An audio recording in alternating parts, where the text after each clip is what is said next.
right, my people, so we have been talking about, we've been working on algebraic thinking, and this week we have been translating expressions or translating words into number sentences. And today's lesson is we're going to explore the question of, does it matter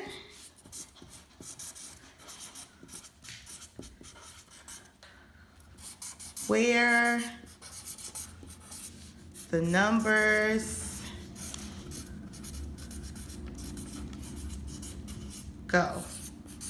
And so our central question for today is, doesn't matter where the numbers go. Like, does the order of the digits of the numbers when we are translating expressions, does it really matter? And I think this is a really intriguing question, and one that I want us to think about, because I noticed in some of our practice on yesterday that there was some confusion about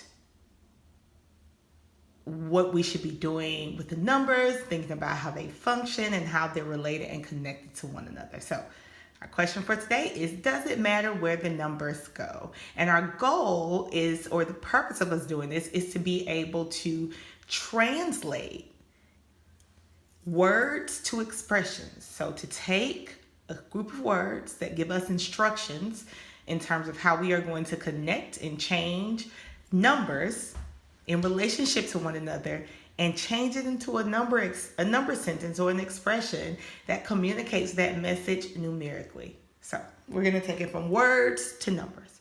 And again, we are looking at, does it matter where the numbers go? So before we get started, I want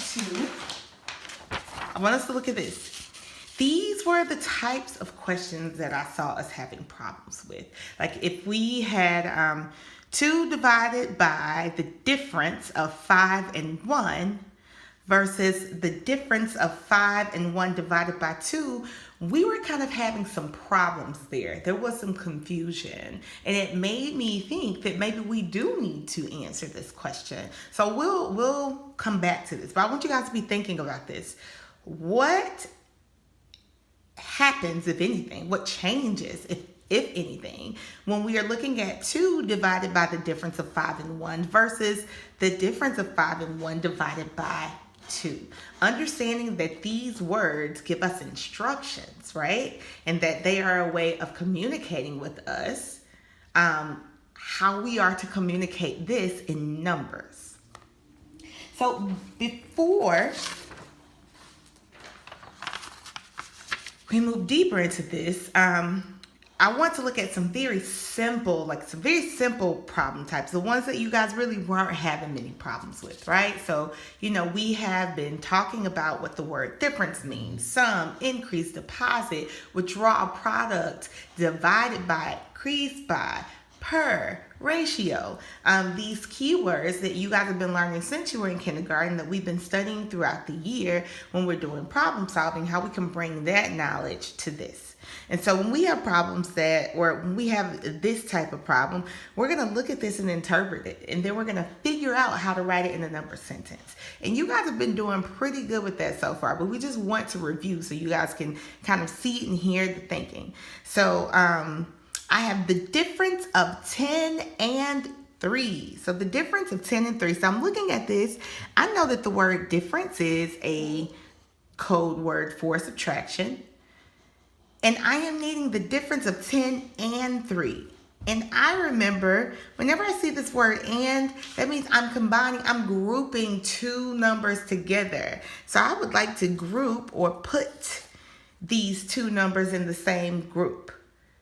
Okay, so the difference of 10 and 3, which really the parentheses aren't necessary because there's only one operation here, but it's me being me. 10 minus 3, because what I will get is the difference between those 2. Okay? Oh my goodness.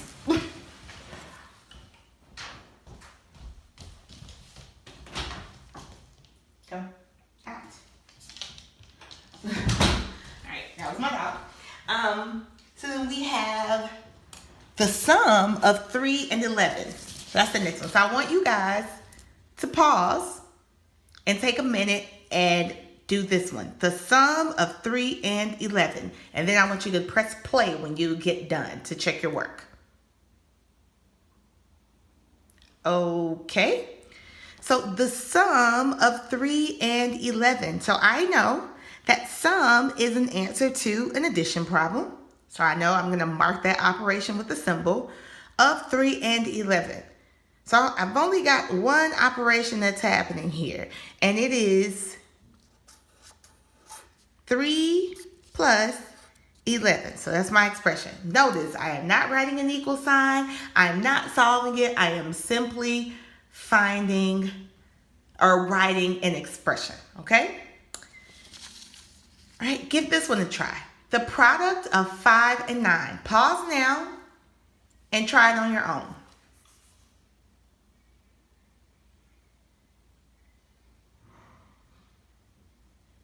Okay, so hopefully you notice that the product is an answer to a multiplication problem, so we would mark that as such, of 5 and 9. These two are grouped together, but we only have one operation, so we can hold off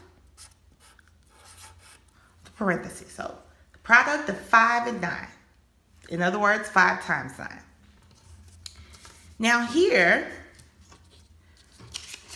becomes a bit more complex, right? So we're reading this one, the product of 7 and 4 increased by 2. So I want you to pause and see if you can extend what we did on yesterday. How many operations do you see in these words? And what are those operations? Which numbers would be grouped together and which number would not be grouped? So take a minute, pause, and try it on your own.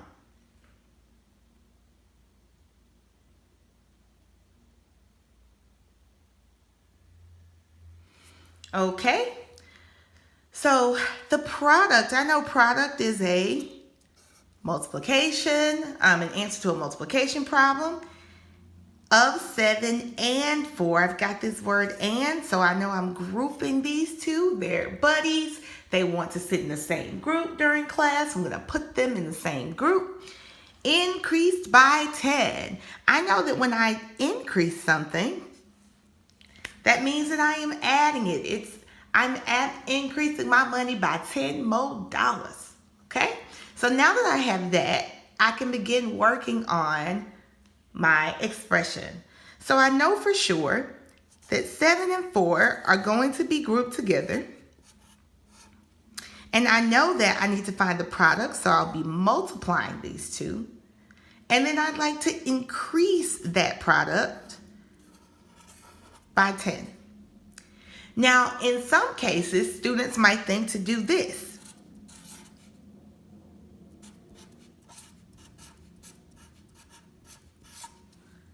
And in that case, this would also be very much so correct. Why? Because the use of parentheses allows us to place 7 times 4 at the back of the problem. And because we are adding, we can put that plus 10 wherever we want. And this is important because we need to remember one very important key property. It's the commutative property.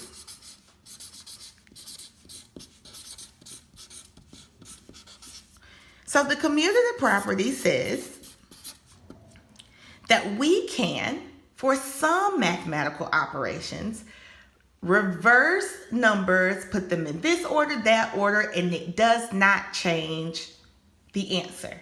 Can you guys guess which mathematical operations those are?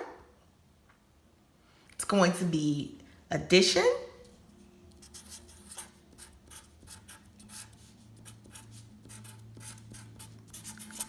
and multiplication.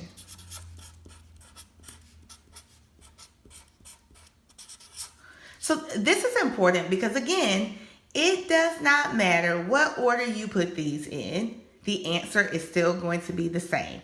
3 plus 4 is 7. 4 plus 3 is 7. 3 times 4 is 12. And 4 times 3 is 12. It does not change. And the reason why is because each number in an addition sentence has the same name and plays the same role. They are both add-ins because they both do the same thing. They both are increasing the other number. Doesn't matter what order you put them in because they don't have a different function. Same thing with factors, which are the two numbers we multiply. Factors, they do the same thing. They are just simply multiplied with the other number. Doesn't matter which one you think of first, you are going to get the same answer. Okay? So I can add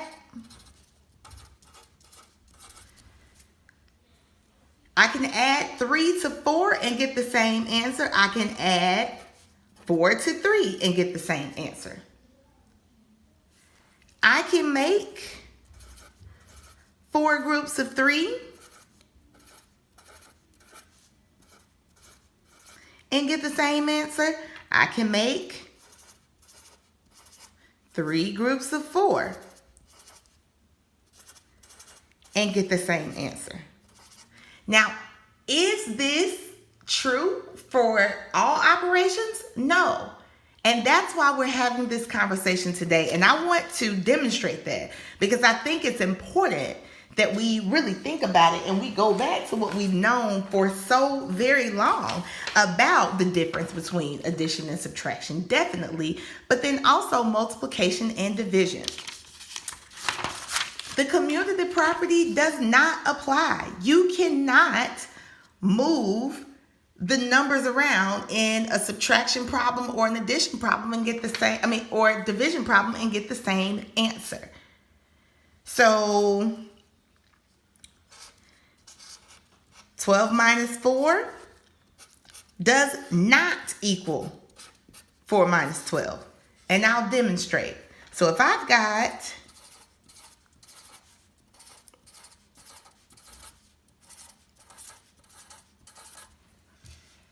and I want to subtract 4, that's 12.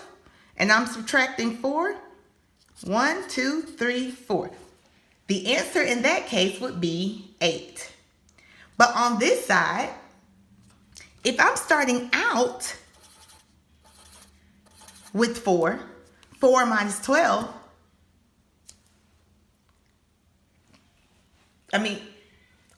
in second grade, we would say, can we even do that?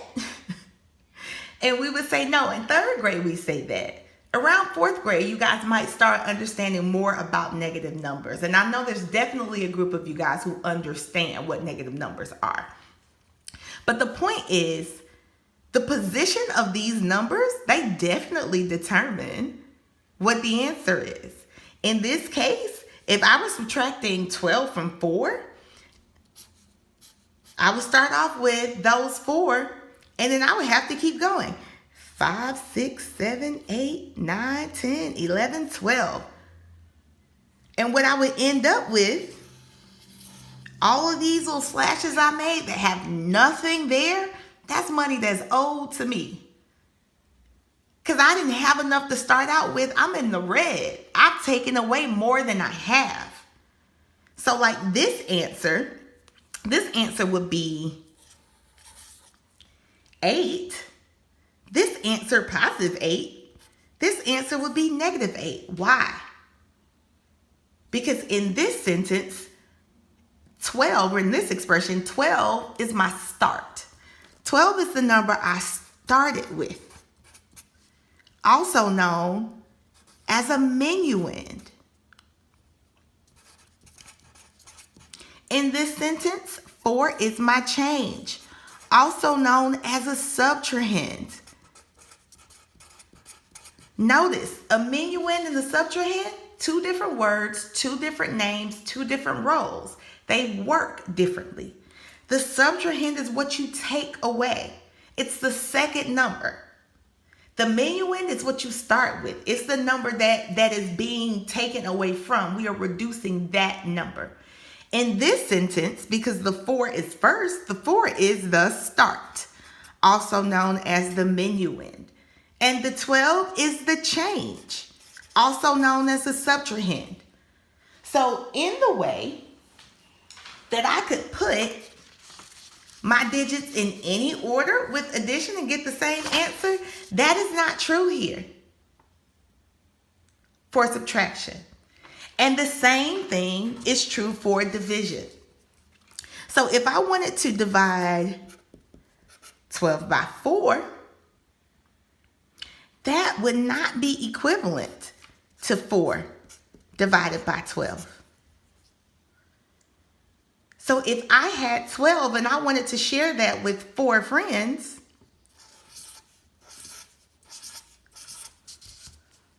one, 2, 3, 4, 5, 6, 7, 8, 9, 10, 11, 12. Each friend would get 3, right? If I had, because I'm sharing 12. But in this case, if I have 4, you guys know I struggle with circles, so we're going rectangles. And I wanted to divide that, share these 4 with 12 people, I would have to chop this up. I would have to chop this up into 12 parts. So I would make this candy bar into 12 pieces, and each person would get one of the 12 pieces, one of the 12 pieces, one of the 12 pieces, and one of the 12 pieces. And each person will end up getting 1, 2, 3, 4 12s, which you guys know would be 1/3 simplified. But anyway, that is not the same thing. In this sentence, the 12 is the start, but in division, we would call that the dividend. In this sentence, the 4 is a change, which we would also call the divisor, the number that is doing the dividing. Here, the 4 is our start, the dividend. In the second sentence, the 12 is our change, also known as the divisor. These names, minuend, subtrahend, dividend, divisor, all mean something. They are about roles. And it's important that we understand that, because when I read this sentence, I am reading 12 minus 4, or I am subtracting 4 from 12. Why? Because I'm starting with 12 and I'm taking away 4. Here, I am subtracting 12 from 4. Why? Because the 4 is first. I'm starting with 4 and I'm subtracting 12.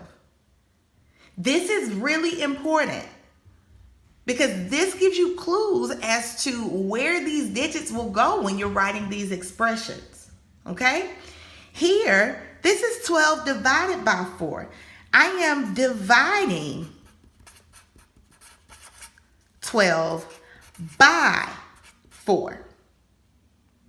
That means the number I'm dividing it by comes second. Second one to the party. Here, I'm dividing 4 by 12. The 12 is the divisor. The 12 is the number that does the breaking up. Again, this becomes very, very important. So when you guys are reading those clues, this is what I want you guys to be thinking about. The difference between the operations that have, I can't believe I spelled commutative wrong, but the operations that the commutative property, I did spell it right. The commutative, no I didn't, property applies to. So addition and multiplication, you have more leeway with those because you can put those in different places. You can move them around relative to other numbers and get the same answer. You do not have that when you are working with addition and subtraction. With subtraction and division. So keep that in mind as you guys are moving forward. So going back to our essential question, does it matter where the numbers go? I want you guys to think about this problem. 2 divided by the difference of 5 and 1. The difference of 5 and 1 divided by 2. How does this change what you think and how you're going to approach these? How will they look the same? How will they look different? Can't wait to hear your thoughts.